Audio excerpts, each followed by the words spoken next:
Our film this afternoon is Escape in the Fog from 1945.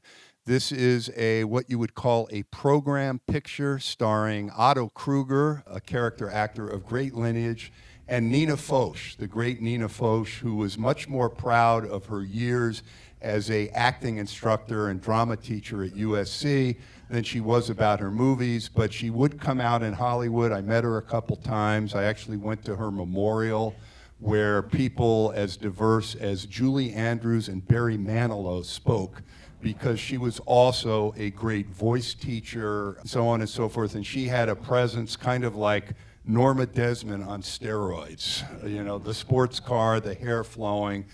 She was just wonderful. The picture is very interesting for a number of reasons we'll talk about, but I want to bring up our special guest this afternoon, and I'm really excited to have him. He and I have become friends since we both wrote a book about different Westerns, a couple monograph books, and we went to a book fair in Tucson and sat on some panels.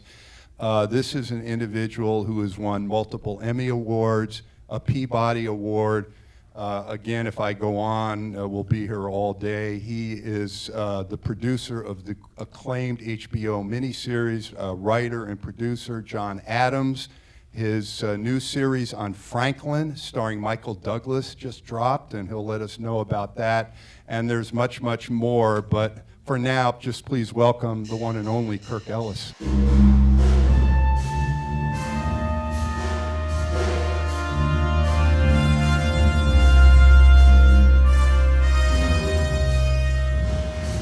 When you see the credits on full, you'll see directed by Oscar Boetticher, who became much better known as Budd Boetticher, and a director of the legendary renowned westerns in the 1950s, produced by Harry Joe Brown and starring Randolph Scott. And Budd was, you know, it sounds like a cliche, and I guess the thing about cliches is they're often true. Correct. And Budd was a larger-than-life individual, bullfighter, brawler, director, filmmaker, matador, what have you. And of course, Kirk, you worked with Budd and knew him well. Yeah, I did when I was an undergraduate at USC, and actually I was an undergraduate there when Nina Foch was head of the drama department as well, so there's another connection. I did the first large-scale retrospective of Budd's work in the US.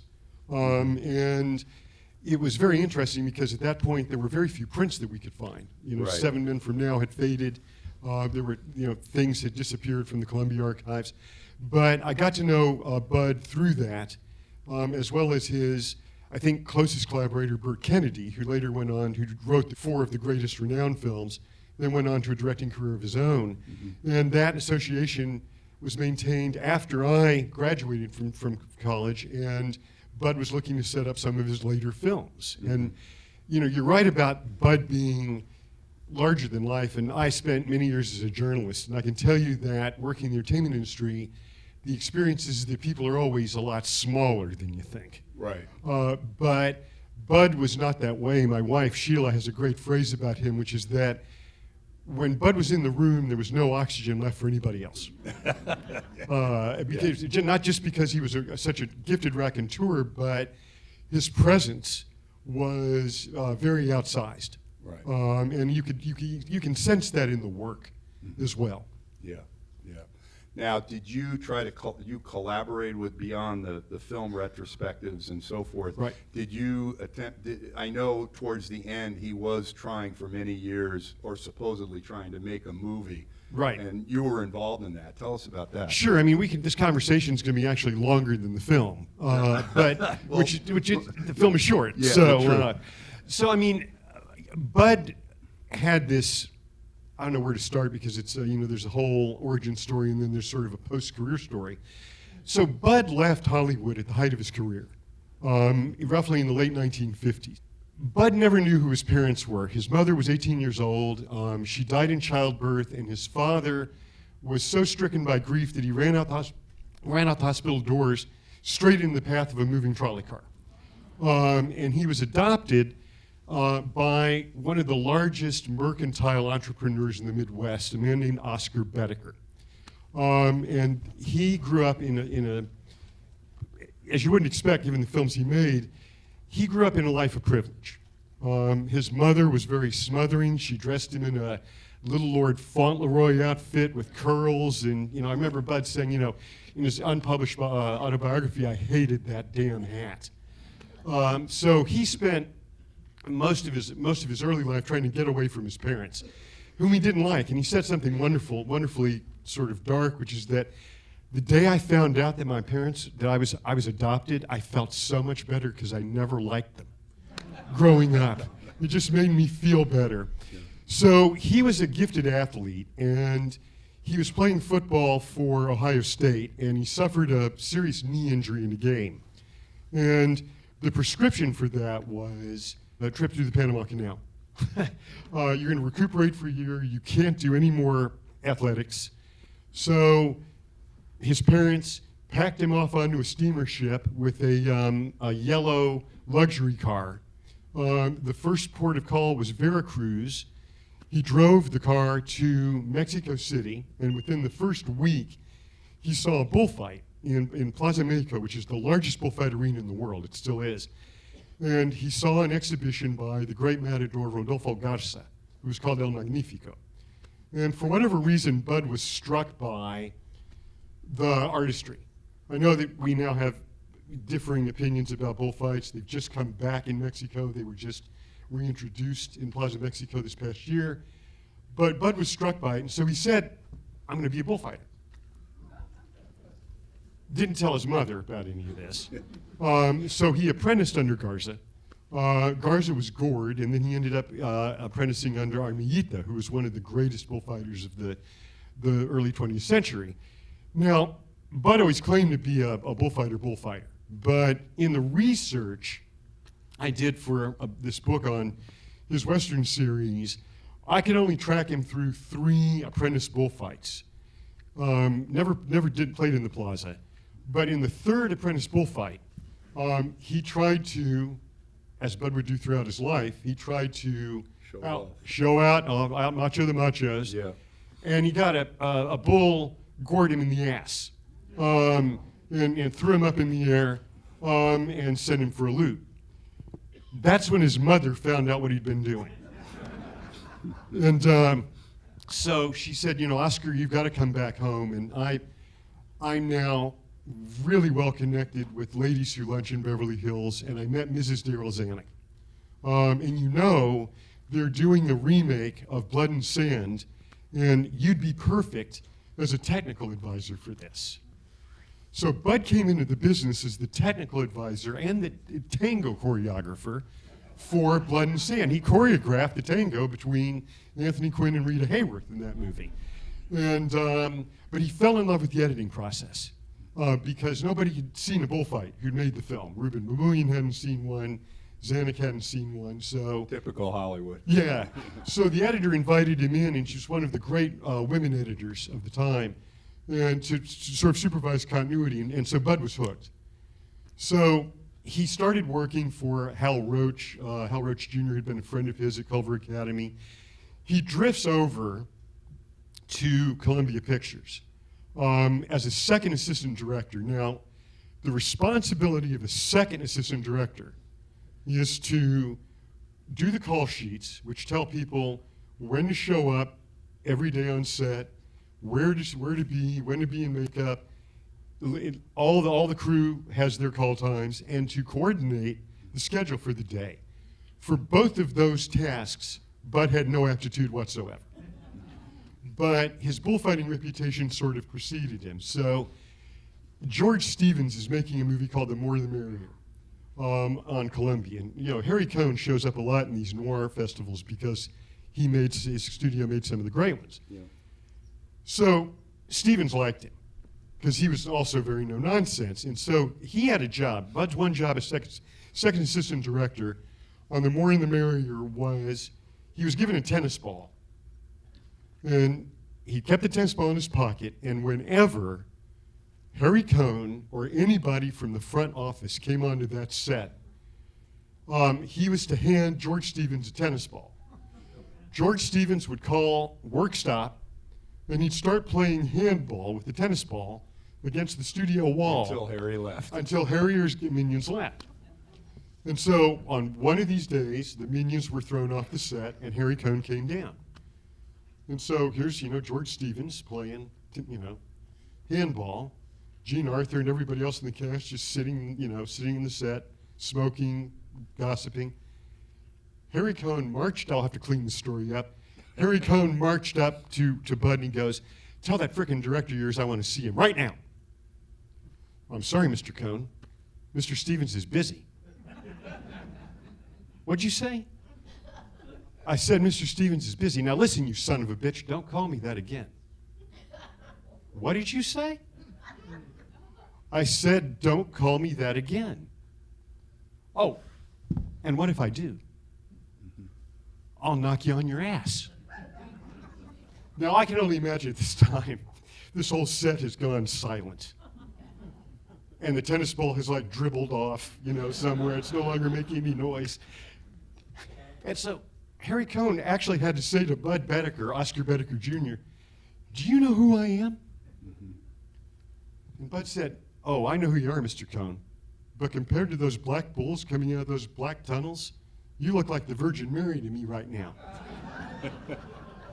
And that was Budd. Yeah. And so Cohn stopped. He had no longer any interest in talking to Stevens. He said, "I'll see you in my office whenever this son of a bitch wraps the day's shoot." So Budd goes into Harry Cohn's office, fully expecting to be fired. And, Cohn idolized Mussolini. He actually released a film called Mussolini Speaks. Well, he had a picture of him Yeah. until the war started. He had a picture of Mussolini and his framed picture in his office. And he designed his office like Mussolini's. And Yeah, so yeah. Budd goes up to this, this desk, this endless walk, and Cohn looks at him and he goes, "Well, kid, I guess I'm the son of a bitch who's going to have to make something out of you." And that's how Budd became a director at Columbia Pictures. Because Cohn loved, these guys who had guts. Yeah. So he went through this apprenticeship program, and the film you're going to see, Escape from the Fog, is the last in a 5-film apprenticeship series Right. of movies that Budd directed from May to December 1944. All the films were made for $100,000 on 12-day schedules. Yep. Yeah. And they were all, Harry Cohn, despite his crudity and toughness, he was a good businessman. And when he made these program pictures, as Kirk said, he knew what the profit was going to be, going out the door. It could have been cans of tabby treat cat food. So he knew that. But Harry Cohn was the great story that typifies Harry Cohn is he and his brother Jack. Jack was the guy in New York at the corporate office, and Harry was running the studio, and they hated each other and they fought all the time. And then Harry wanted to make a biblical picture, and Harry said no, and he went back and forth, and then his brother said, "Harry, how can you make a biblical picture? You don't even know the Lord's Prayer." And he said, "Yes, I do. Of course I know the Lord's Prayer." He said, "I'll bet you $50 that you don't." And so he says, "Okay, put it on the table." So he says, "Okay, let's hear the Lord's Prayer." And Harry says, "Now I lay me down to sleep." And then Jack said, "Oh shit, I thought you didn't know. Here's the $50. So that was the other part of Harry. So now I'll have to actually answer your question. Yeah. So for all of Budd's reputation, which was really made on this series of films, this series of low-budget westerns from the late 1950s, Budd was his entire life a contract director.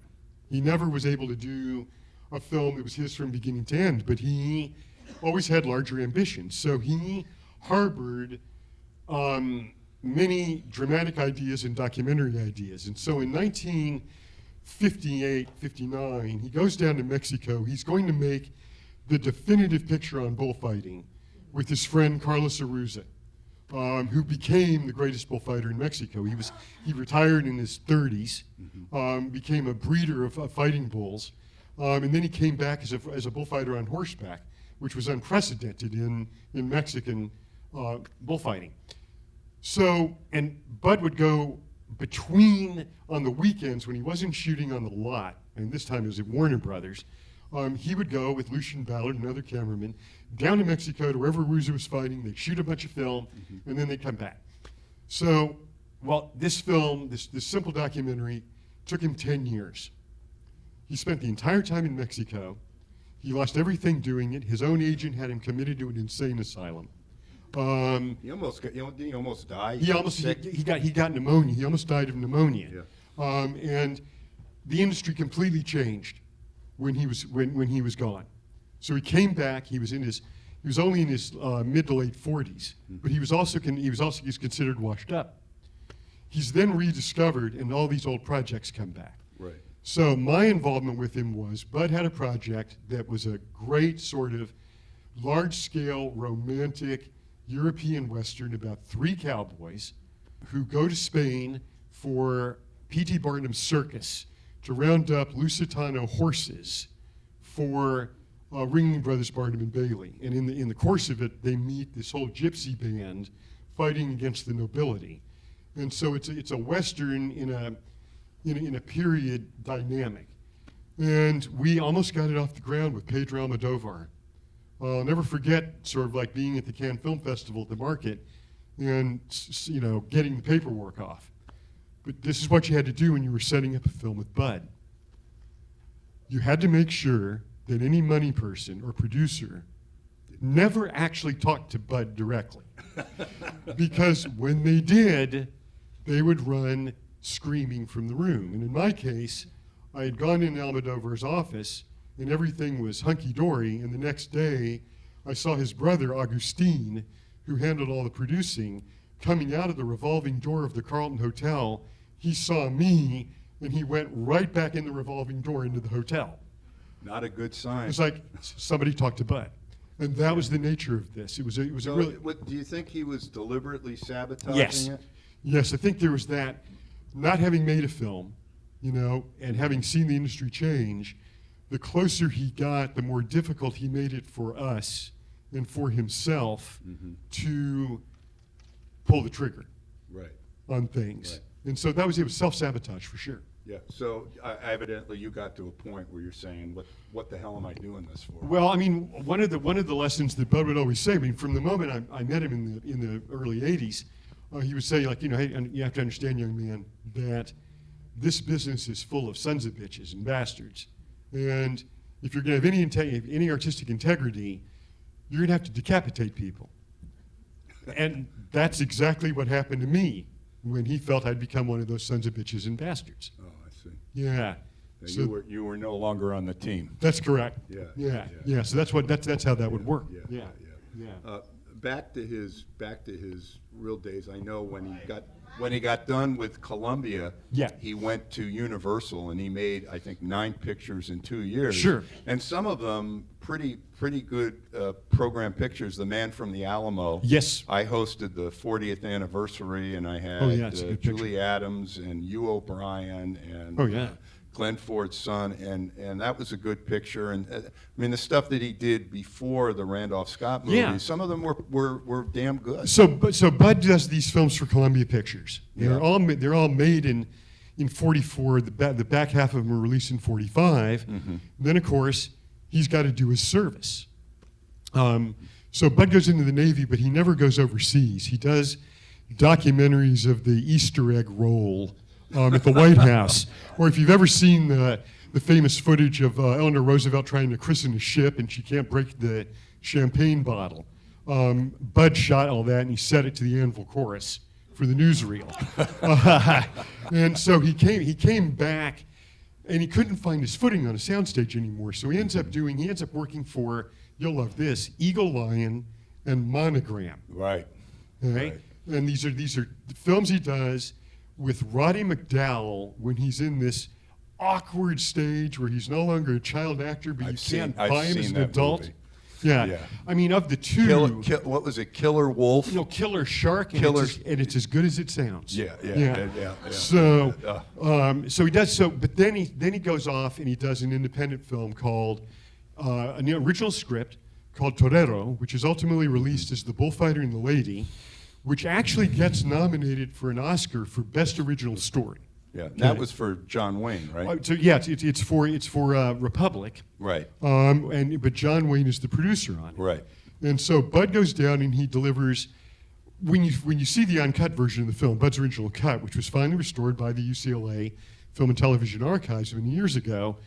It's a breathtaking film about Mexico, made by somebody who really knew the culture. Right. And a good deal of the movie's in Spanish. It's the first major role for Katy Jurado. It's done well before High Noon.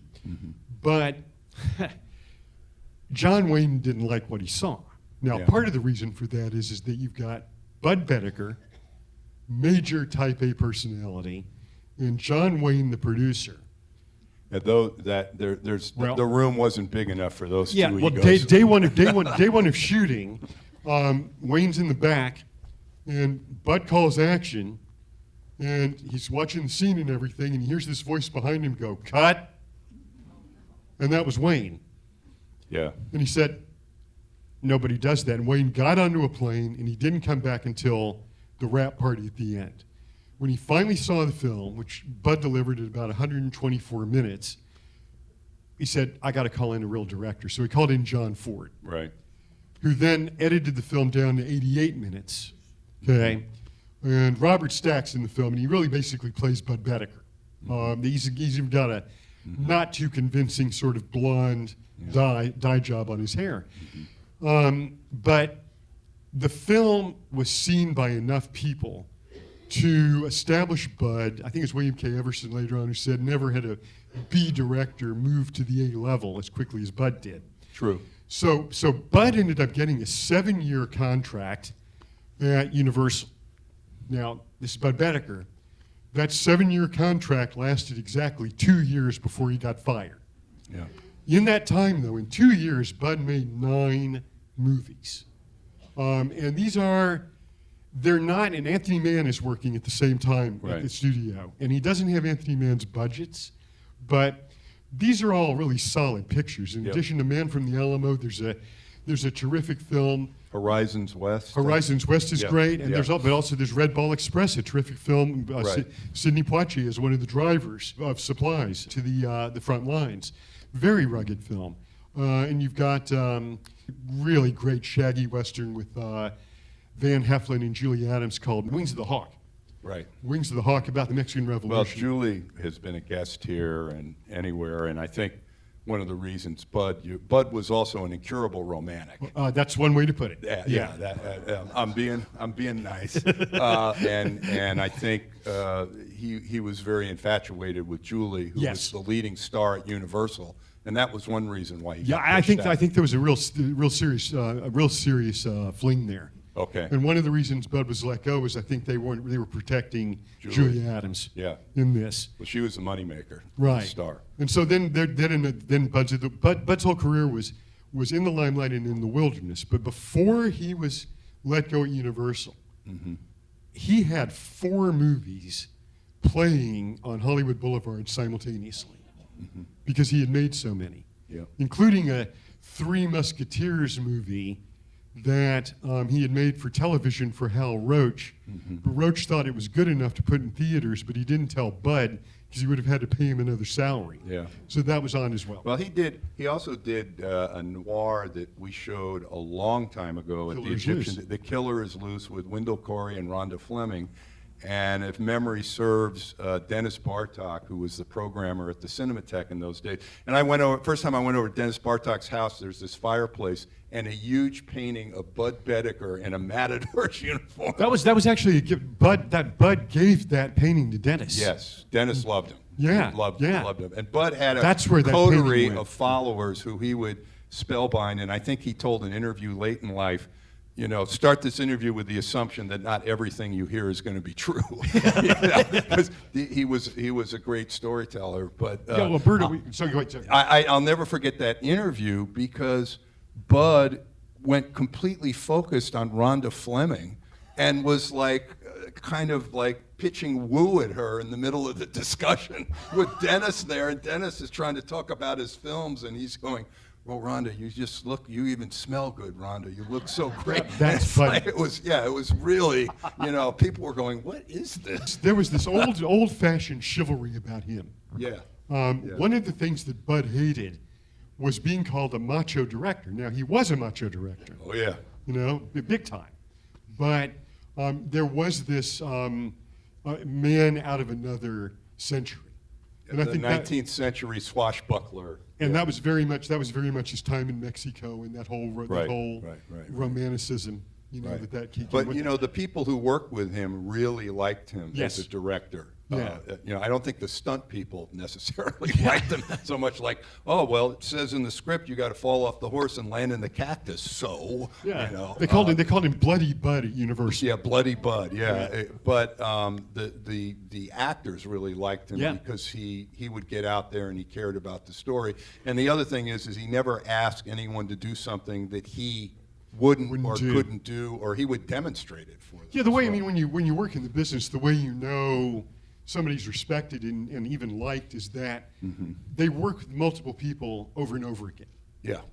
People worked for Bud. Yeah. Look at Julie Adams. It wasn't just they were both under contract. No. There was a real Oh, rapport there. the real rapport. She told me. She said she respected the hell out of him. James and enjoyed Best him. does 3 films with him. Of course, Randolph Scott, once they're in business together, Right. 7 films. Yeah. In a real camaraderie. Bud created this sense on all of his films that you were a part of a family, and everybody out there was trying to get you. So you had to Us against the world. You had to do your best work right there. Yeah.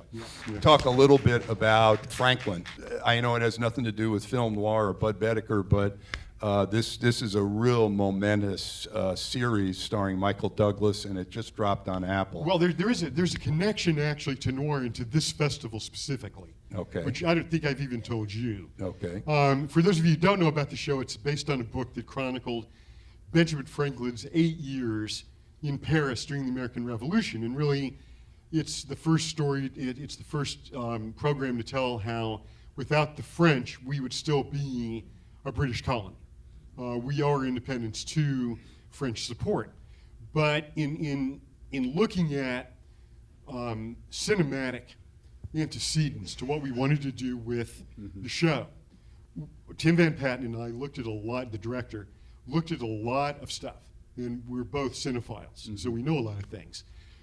But one of the inspirations for how the film was ultimately shot was the great period man noir known as both Black Book and Reign of Terror.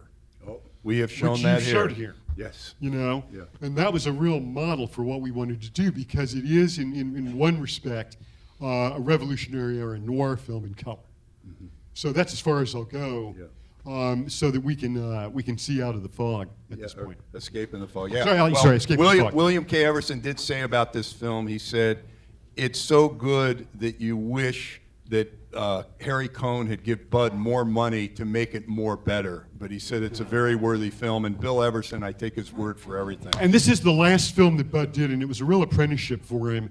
And he put everything he learned from the first 4 into this, and it is really the best one he did for Columbia. I think so. I think so. So enjoy Escape in the Fog, and thank you, Kirk Ellis, for Thank coming you, out. Al.